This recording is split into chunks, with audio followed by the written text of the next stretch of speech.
अस्सलाम वालेकुम दोस्तों। जीअं त अॼु असां हाफ़िज़ साजिद कलोड़े जी मशहूरु पुराणी मस्जिद में हिन वक़्तु असां मौजूदु आहियूं।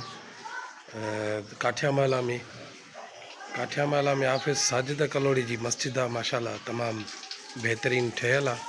हिते निमाज़ी निमाज़ वग़ैरह पढ़णु अचनि पिया ऐं इन खां अलावा ॿार दरस वग़ैरह अर्शे वठणु अचनि पिया। ॿियो हिन मस्जिद में हाफ़िज़ क़ुर बि बीठलु आहे जेको 5 वक़्त निमाज़ बाजमायत सां पढ़ाईंदो आहे। हिन में हाणे रंग जी ज़रूरत आहे। सभिनी अलाह जे बाननि खे गुज़ारिश थी कजे, सभिनी मुख़ैर हज़रात खे गुज़ारिश थी कजे त हिन में रंग मस्जिद में ज़रूरत आहे। सो सभिनी दोस्तनि खे अपील आहे त हिन अलाह जे घर जी मदद कयो। फुड़ी तलाउ आहे।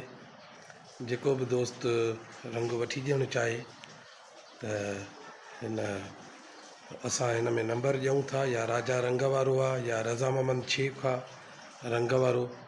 सो उन्हनि सां उन्हनि जे दुकान ते जेको कोई भली पंहिंजे नालो बि राज़ में लिखाइणु थो चाहे ऐं पंहिंजे तरफ़ां उहो रंग ॾियणु थो चाहे त पोइ उन्हनि जे दुकान ते ॾींदव त बि असांजे हिन काठियामाला जी हाफ़िज़ साजिद कलोड़े जी मस्जिद में पहुची वेंदो।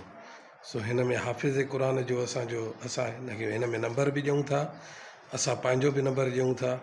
सो हुन लाइ जेतिरो थी सघे सभिनी दोस्तनि खे गुज़ारिश आहे, सभिनी मुख़ैर हज़रात खे गुज़ारिश आहे त हिन अलाह जे घर जी मदद कनि त जीअं रंग थी वञे।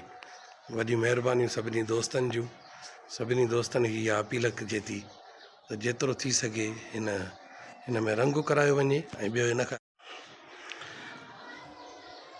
दोस्तो हिन खां अलावा हिन में पखनि जी ज़रूरत आहे।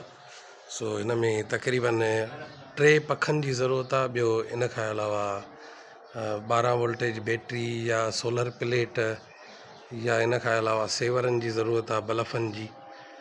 अलाह जे बाननि खे अपील थी कजे जेतिरो थी सघे हिन अलाह जे घर जी तामीरात में हिसो वठनि त अलाह ताला तव्हांखे सदाईं ख़ुशि ऐं आबाद रखंदो। वॾी महिरबानी दोस्तो।